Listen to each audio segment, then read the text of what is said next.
गौरांग गौरांग गौरांग गौरांग गौरांग गौरांग। श्रीराम। ओम अज्ञानतिमिरान्धस्य ज्ञानाञ्जनशलाकया चक्षुरुन्मीलितं येन तस्मै श्रीगुरुवे नमः। एक सब बोलिए हरे कृष्णा। जो इन बच्चों के चेहरे पे जो उत्साह, जो एक्साइटमेंट, जो खुशी, एक नयापन दिख रहा था ना, वो अभी तक आप लोगों के चेहरे पे नहीं दिख रहा। हरे कृष्णा हरे कृष्णा कृष्ण कृष्ण हरे हरे हरे राम राम राम हरे हरे।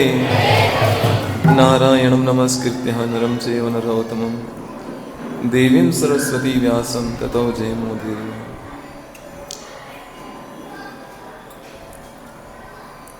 सबको ज्ञात होगा कि आज तो एक मोक्षदा एकादशी है और उससे भी बढ़कर आज गीता जयंती है।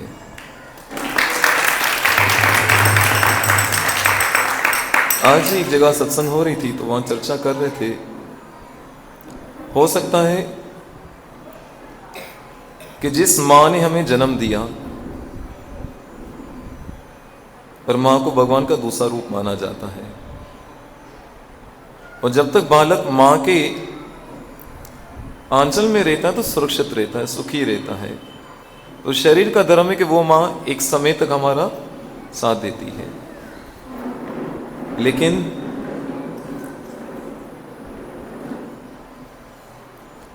एक श्रीमद् भगवद गीता ऐसी है, यानी ऐसी मां है जो जन्म से पहले से लेकर और इसके बाद जितना हमारा टाइम पीरियड है, उसके बाद जीवन के अंत और अंत के बाद भी ये क्या करती, हमें अपनी शीतल छांव प्रदान करती है। और भगवत गीता आज समय नहीं है हमारे पास, और वैसे भी आज के दिन क्या होना चाहिए, कई जगहों पर यज्ञ हो रहे होंगे भगवत गीता के जयंती के हिसाब से, कई भगवत गीताएं पढ़ी जा रही होंगी। और आज सवेरे 11 बजे पूरे विश्व में एक संकल्प के साथ लगभग 1 से 1.5 करोड़ लोगों ने एक साथ भगवत गीता पढ़ी है पूरे विश्व में। मुझे नहीं पता उल्लासनगर में और कितने भाग्यशाली जिन्होंने ये लाभ लिया होगा। आज 1.5 करोड़ से लगभग एक साथ 11 बजे भगवत गीता स्टार्ट की, और आज तो पूरी पढ़नी चाहिए। मेरे आसपास 2-3 कैरेक्टर थे जो पढ़ रहे थे, आप में से मुझे नहीं पता। तो वास्तव में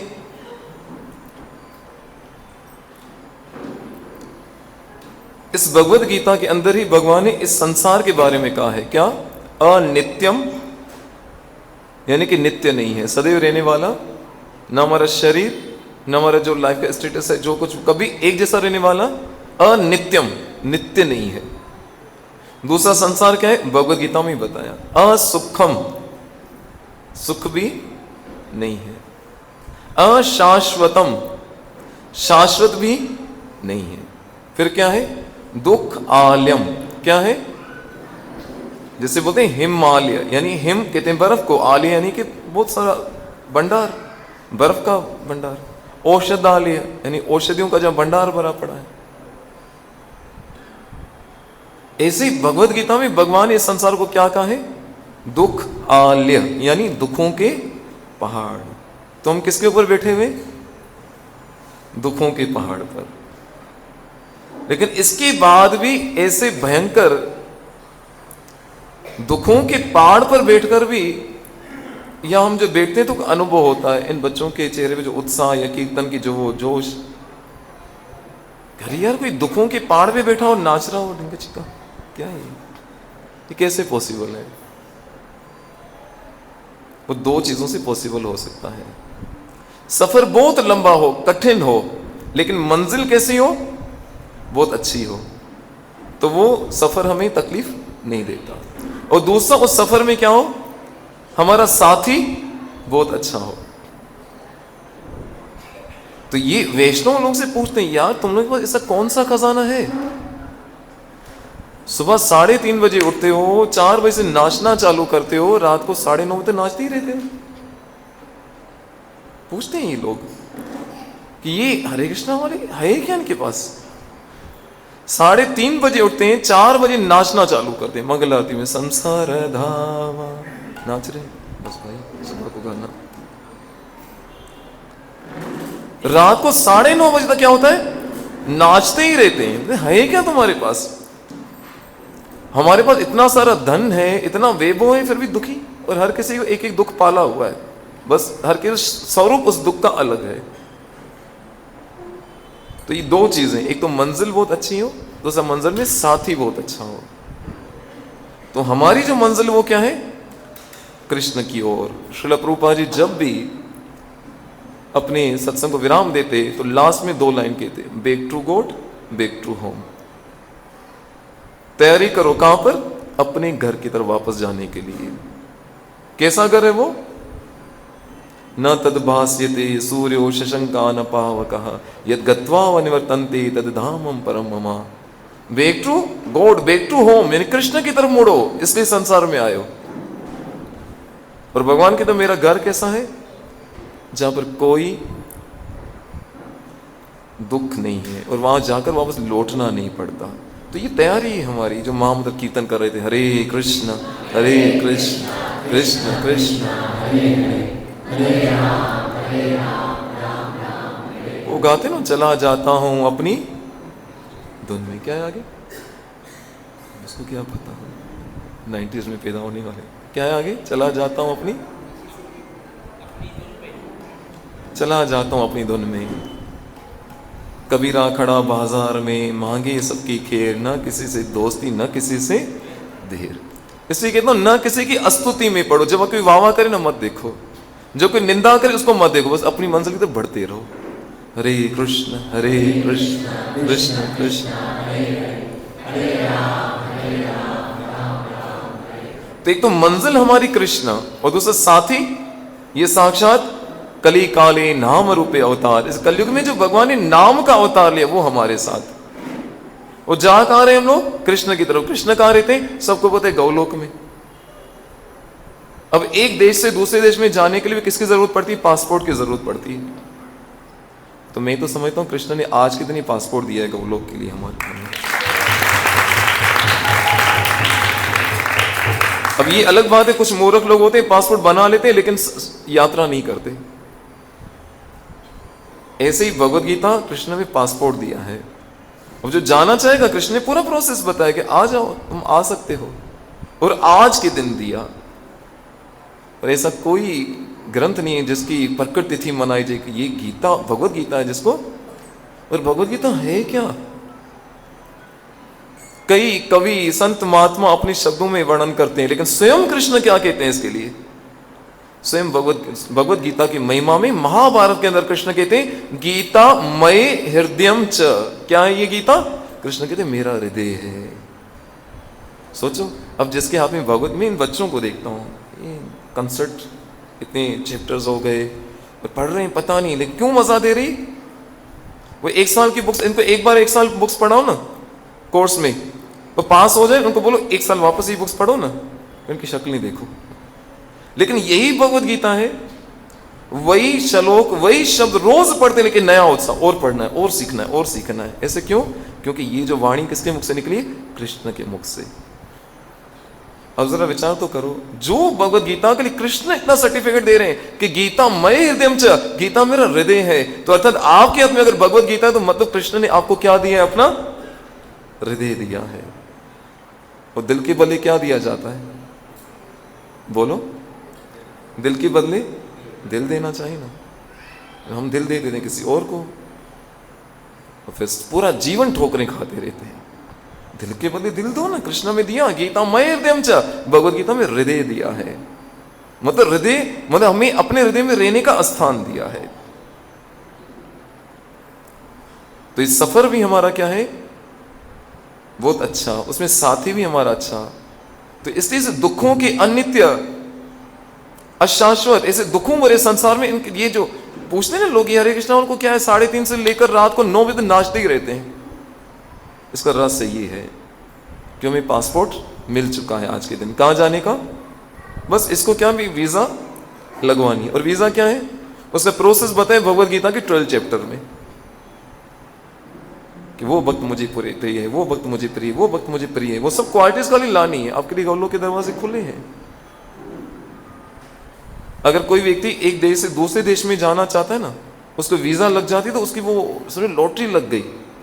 अरे लेकिन उस देश में जाने के बाद आपको वहां से वापस आना पड़ेगा, एक लिमिट टाइम के लिए आपको वीजा मिलती है। लेकिन कृष्ण ने जो पासपोर्ट दिया उसमें वो वीजा लगा के देते हैं जिसके लिए यत गत्वा व निवर्तन्ते तद धामम परम मम, मेरे धाम में आने के बाद तुम्हें वापस नहीं आना पड़ेगा। और जहां पे किसी चीज का दुख नहीं। वो कवि ने बहुत सुंदर एक गाया, आ लेके चलूं तुझे ऐसे गगन के तले जहां गम भी ना हो। अच्छा, किसने कवि से पूछे तो लिख तो डाला, ये जगह है कहां पे, वो तो पता नहीं, मैं तो ऐसे लिख दिया है, ऐसी कोई जगह है ही नहीं। तो कृष्ण कहते हैं वो जगह है, वो कौन सी है, कृष्ण कहते हैं मेरा लोक। तो ऐसी भगवत गीता आज के दिन लगभग 5,500 साल पहले भगवान ने अर्जुन के द्वारा हम जैसे जीवों पर दया करने के लिए सुनाई। दुर्भाग्य ये हमारा काम क्या है, कोई बीमार व्यक्ति हो डॉक्टर के पास जाए कि डॉक्टर साहब मैं वो बीमार हूं, मुझे मेडिसिन चाहिए, दवाई चाहिए, डॉक्टर लिख के दे रहा है। 7 दिन के बाद डॉक्टर के पास वापस मरीज आया, डॉक्टर साहब कुछ फर्क नहीं पड़ा, दवाई ली थी, बोला हाँ ली थी, मतलब मेडिकल से ली थी। अरे वो नहीं कह रहा हूं, दवाई मतलब तूने खाई तो नहीं, वो नहीं किया तो फिर खा तुम्हारी बीमारी जाएगी। इसलिए समस्त बीमारियों का, समस्त चिंताओं का सलूशन भगवत गीता में दिया है, लेकिन खोल के पढ़ते नहीं। दवाई को खाली बोतल को देखोगे तो बुखार उतरेगा क्या, ऊपर से चाटते रहोगे उतरेगा क्या। तो इसे कौन सी समस्या है जो भगवत गीता में समाधान नहीं दिया है। और ऐसी भगवत गीता गंगा मैया में स्नान करने के लिए तो लोग तरसते हैं, नहीं इस महीने में नहीं है, इस महीने कोई जाएगा तो भी गंगा के तट पे खड़े होके बोलेगा नहीं भाई दूर से प्रणाम है, इसलिए गंगा में मेरा राम नाम सत्य हो जाए। फिर कोई हिम्मत वाला निकलेगा, उसको टिकरी स्नान मुंह स्नान, टिकरी स्नान मुंह स्नान, हो गया चलो भाई, करके स्नान हाँ किया। वो गंगा मैया इतनी पावन है, अगर घर पे बैठकर खाली इतना बोलो ना जय माँ गंगे, इतना बोलने से भी इतनी इसकी महिमा है कि फिर सारे पाप धुल जाते हैं। और गंगा मैया भगवान के चरणों से निकली है, लेकिन हर कोई वहां नहीं जा सकता। लेकिन ये भगवत गीता जो भगवान की मुख से निकली है, आप नहीं जा सकते, भगवत गीता आपके घर पे तो आ सकती है, उसको पढ़ने से। फिर मजे की बात, आजकल ना पता हर किसी को चमत्कार चाहिए। यार मेरी समझ से कोई धागा पड़ के दे ना, बस कोई मुझे बोले 7 नारियल फोड़ दो ऐसा हो जाए, सब भाग रहे हैं, दोनों की दुकान चल रही है। लेकिन भगवत गीता के महात्म्य में कहा गया है, क्या कहते हैं कि यदि कोई भगवत गीता को निष्ठा और श्रद्धा के साथ पढ़ता है तो भगवान की कृपा से उसके पूर्व जन्म के पाप कर्मों के फलों का उस पर कोई प्रभाव नहीं पड़ता। लो आपके घर पे इलाज पड़ा है, अब पढ़ो तो सही। और हो सकता है गंगा में स्नान करने जाओ, आपके पाप धुल जाएंगे, इसमें बिल्कुल गारंटी है। लेकिन स्नान करके आए पाप धुल गए, फिर वापस आके पाप नहीं करोगे, इसकी कोई गारंटी है। 100 चूहे खा के बिल्ली हरिद्वार चली, थोड़ा चेंज करो ना यार, छोड़ दिया वो भी क्या। 100 चूहे खा के बिल्ली हरिद्वार चली, ये तो वो बात हो गई। स्नान करके आए, आपने पाप धुल गए, एकदम गारंटी है। लेकिन वापस पाप नहीं करो, इसकी क्या गारंटी है, इसकी कोई गारंटी नहीं, क्योंकि गंगा मैया में स्नान करने से पाप धुलते हैं लेकिन स्वभाव बदलता नहीं। लेकिन भगवत गीता की इस गंगा में जो स्नान करता है ना, उसके पाप तो धुलते हैं लेकिन स्वभाव भी बदल जाता है। और आज हम देखते हैं पूरे विश्व के अंदर जो श्रील प्रभुपाद ने भगवत गीता का संदेश दिया, वो जो ऐसे असुरी जीवन जीते थे, आज वो बड़े बड़े सन्यासी और बहुत बड़े प्रचारक हैं जो हम जैसे जीवों को शिक्षा दे रहे हैं। तो स्वभाव जो है ना, वो अगर बदलने की शक्ति रहती तो भगवत गीता, वो सही कहूं तो भगवत गीता में हमारी आइडेंटिफिकेशन बताई गई, हम हैं कौन। यहाँ पे किसी को बच्चा होता है ना, परिवार में बहुत टाइम के बाद बड़ी खुशियां मनाई जाती हैं। अकॉर्डिंग बापू जी वो बताते हैं इस विषय में, अरे देखो इतने टाइम के बाद बच्चा हुआ है, तो माँ कहेगी इसकी आंखें पूरी मेरे पे गई, बाप कहेगा नाक मेरे पे गई है, मासी कहेगी ये मेरे पे गया, वो मेरे पे गया है। और बड़ा होकर नालायक निकला तो क्या बोलेंगे? पता नहीं अल्लाह जी कहते हुए हो, है ना, पता नहीं किस पे गए। मतलब उस टाइम वो जान छुड़ा देते हैं, कोई इसको रखना नहीं चाहता। लेकिन भगवत गीता में वास्तविक हमारी आइडेंटिफिकेशन है ना, जो हमारी असल पहचान के, वो भगवत गीता में बताया है। क्या कहा भगवान ने? ममे वंशो जीवलोके जीवभूत सनातनः, कि जितने भी संसार में जीव हैं, भगवान कहते सब मेरे शाश्वत अंश हैं। और 84 लाख जन्मों में जितने हमने जन्म लिए, उन सब जन्मों के अंदर भगवान की कृपा तो देखो, हर हमारी योनि के अंदर जो जो हमने जन्म लिया, उसमें कृष्ण परमात्मा के स्वरूप में हृदय में बैठे रहे। इससे और कृपा उनकी क्या हो सकती है? और उनकी कृपा से तो भटकते भटकते मनुष्य जीवन प्राप्त किया।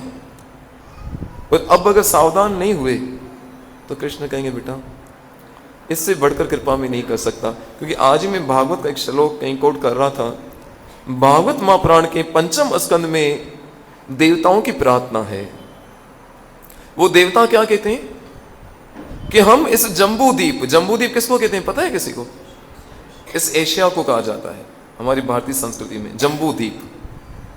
आपने कभी कोई पंडित को संकल्प करवा तो उसमें बताया जाता है जम्बू द्वीप भारत खंडे बार को जैसे पढ़ा जाता है जम्बू द्वीप। इस जम्बू द्वीप के अंदर ये भारतवर्ष में जन्म लेने वाले जीव इतने भाग्यशाली हैं। कौन कह रहे हैं? देवता कह रहे हैं कि हम देवताओं ने इतने बड़े बड़े यज्ञ किए, इतनी बड़ी तपस्याएं की, इतने बड़े बड़े पुरस्चरण किए और उनके फलस्वरूप हम देवता बने। लेकिन देवता बनने के बाद भी इस भारत भूमि में जन्म लेने वाले जीवों को हम अपने से ज्यादा भाग्यशाली मानते हैं। क्यों? क्योंकि इस भारतवर्ष में अपने मनुष्य जीवन को सफल करने के सब साधन है। और वो देवता कहते हैं यदि हमको अगर भगवान की प्राप्ति करनी है तो हम इस देवलोक को छोड़ के वापस इस संसार में मनुष्य बनना पड़ेगा। ये गोल्डन चांस खाली मनुष्य को मिला है। वो कितनी कृपालु है कृष्ण की भगवत गीता दी है हमें। और भगवत गीता की महिमा में अंत में जो लास्ट के जो श्लोक हैं उसमें तो और भगवान ने क्लियरफाई किया है। क्या करें भगवत गीता को? भगवान ने सीधा कहा इससे अधिक ना मुझे कोई प्यारा है ना कोई हो सकता है जो भगवत गीता को पढ़ता है और दूसरों को ये संदेश सुनाता। इससे कोई मुझे अधिक प्यारा नहीं हो सकता। तो सोचो और क्या चाहिए? आप बोलो हम दूसरों को सुनाने की शक्ति नहीं रखते कि हम समझाएं दूसरों को भगवत गीता, उसका प्रचार करें। कृष्ण फिर भी कृपालु हैं, दूसरों को नहीं सुना सकते, कोई बात नहीं। फिर एक काम करो, फिर भगवत गीता को पढ़ो। खाली जो भगवत गीता को पढ़ता, ये 18 चैप्टर में श्लोक हैं सारे, कि यदि कोई भगवत गीता को पढ़ो तो पढ़ने से भी कृष्ण कहते हैं एक तरह से वो प्रसन्न कर रहा है, एक प्रकार से वो यज्ञ कर रहा है। अब बोलो पढ़ना भी नहीं आता, हिंदी नहीं आती। मुझे हंसी आती इन बच्चों में। कभी कभी शाम को हमारा सेशन होता है यूथ का, तो इनको मैं हिंदी की बुक हाथ में देता हूँ, ऐसे लगता है इनको अरबी की बुक दे दी है मैंने। मैं पूरी हिंदी नहीं आ रही, इंग्लिश आ रही। वाह क्या बात है, बल्ले बल्ले।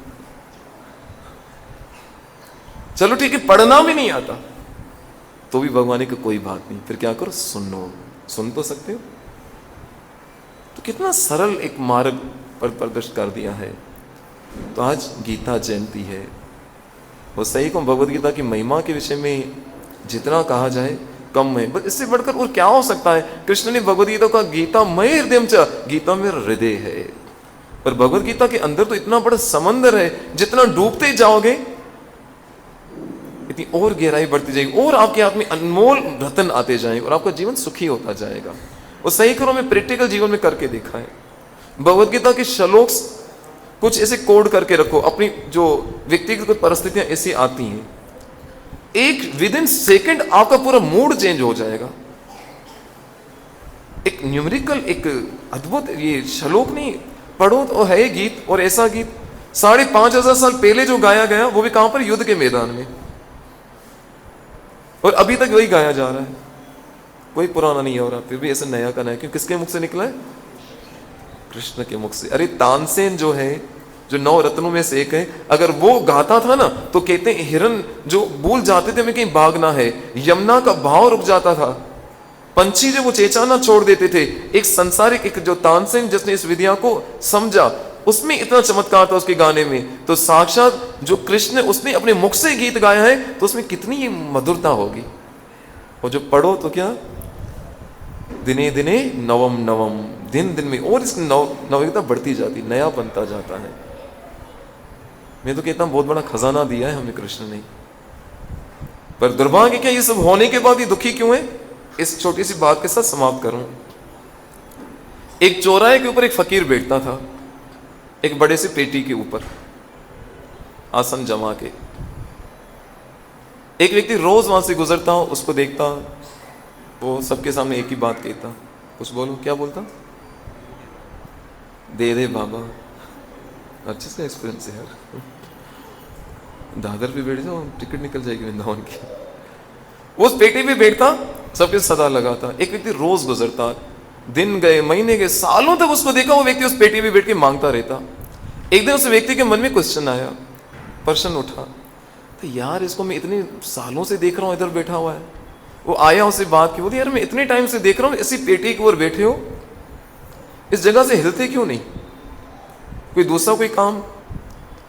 भगवद गीता की भाषा में तो ऐसे बोला होगा, एवं परंपरा प्राप्तम इमम रहा। एवं परंपरा प्राप्तम यानी कि परंपरा चली आ रही, मेरे बाप दादा परदादा ऐसे भी बैठते थे। अच्छा, इस उसी परंपरा को निभा रहा हूं। लेकिन इस पेटी को कभी खोल के देखा? होता नहीं। क्यों?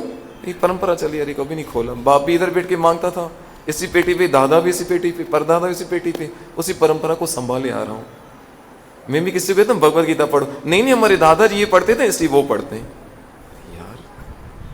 यह तो भगवान ने कहा पितामह से जगतो माता दाता पितामह, तुम्हारे दादाओं दादाओं के दादा भी मैं हूं, तुम वो पढ़ो ना, सबसे बड़ा दादा तो मैं हूं।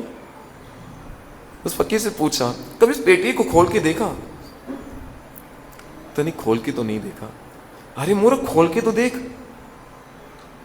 बड़ी मुश्किल से वो राजी हुआ। जैसे हम भी किसी को भगवद गीता, गीता जयंती, गीता पढ़ लो ना प्लीज। हाँ हाँ पढ़ेंगे पढ़ेंगे, नहीं खोलते। सच्ची बताओ आज कितने लोगों ने भगवद गीता पढ़ी है? डेली का तो पूछना ना, गीता जयंती इस बहाने से पढ़ी होगी कुछ लोगों ने। शाबाश, बहुत अच्छी। आप लोगों ने मैं क्लिपिंग करते हैं,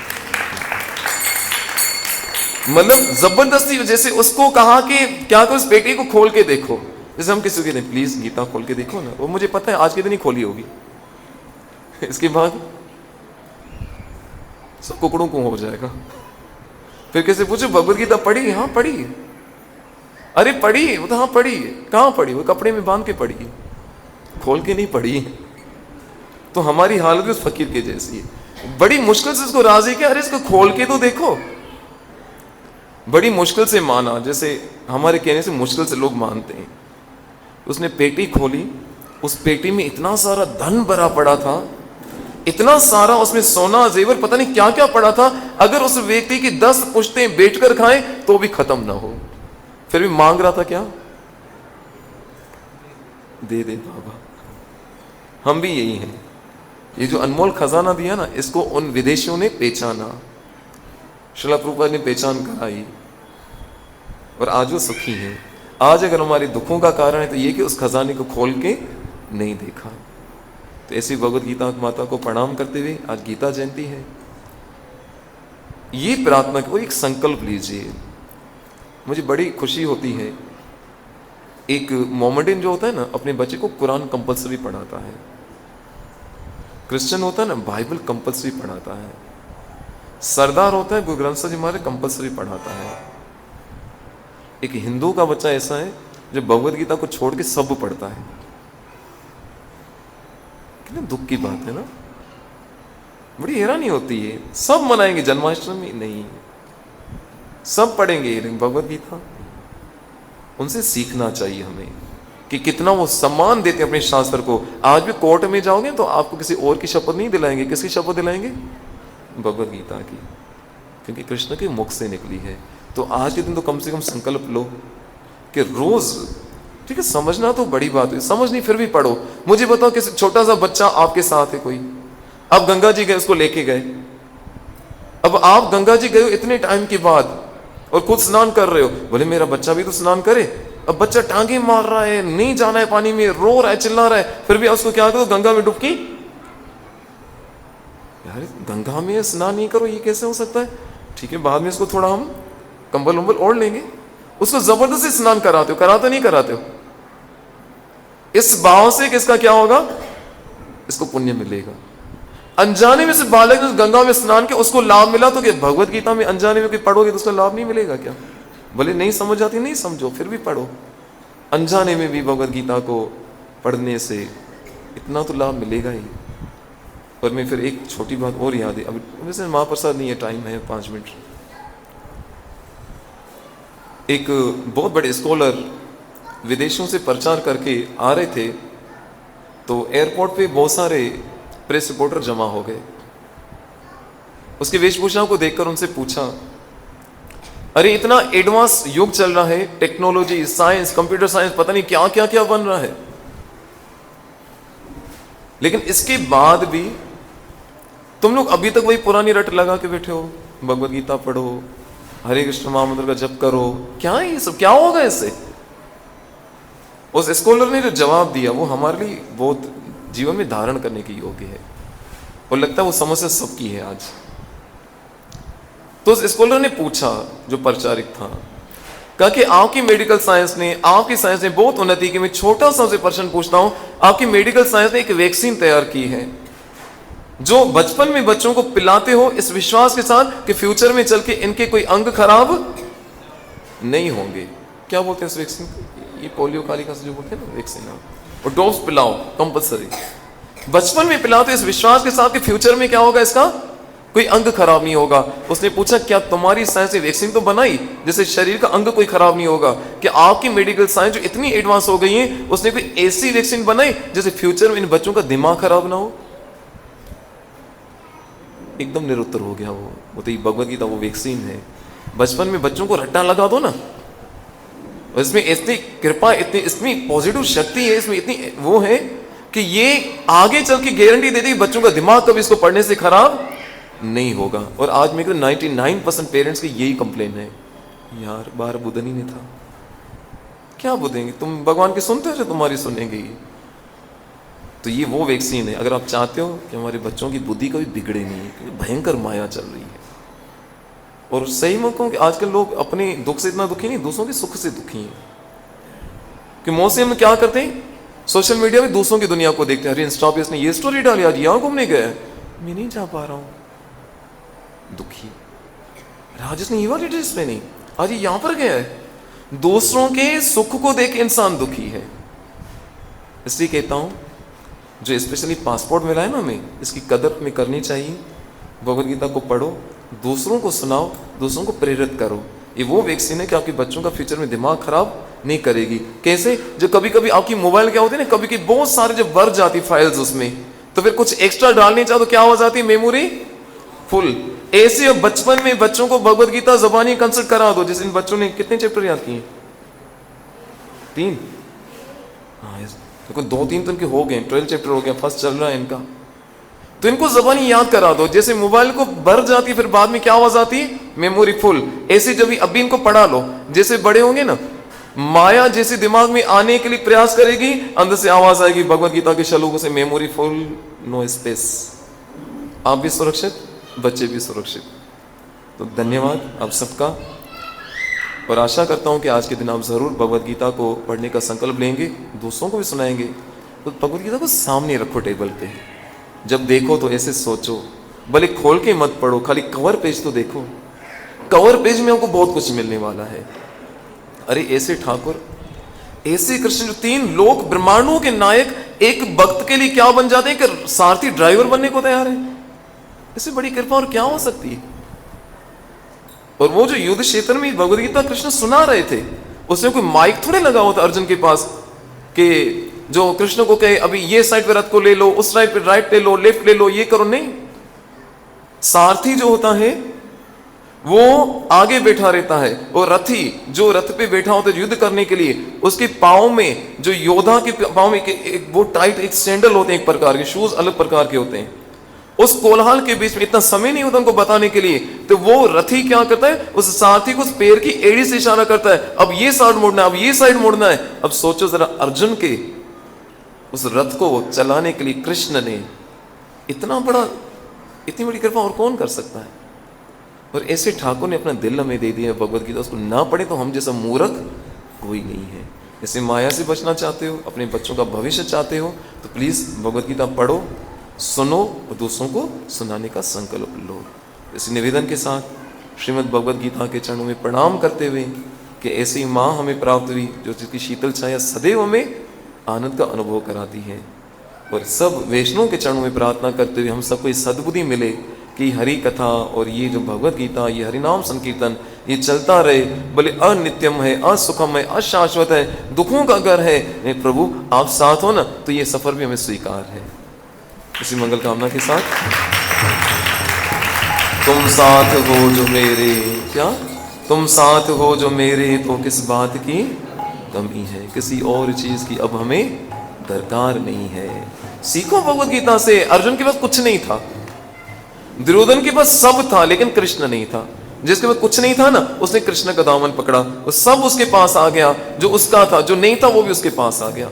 और दुर्योधन के पास सब था लेकिन कृष्ण नहीं था, जो था वो भी गया और कुछ उसमें मिला नहीं। इतना नाम खराब किया कि आज भी अपने बच्चे का नाम दुर्योधन रखना ही नहीं चाहता है। किसी के बच्चे का नाम दुर्योधन कभी देखा कि लिखा हो रास्ते में दुशासन का ढाबा?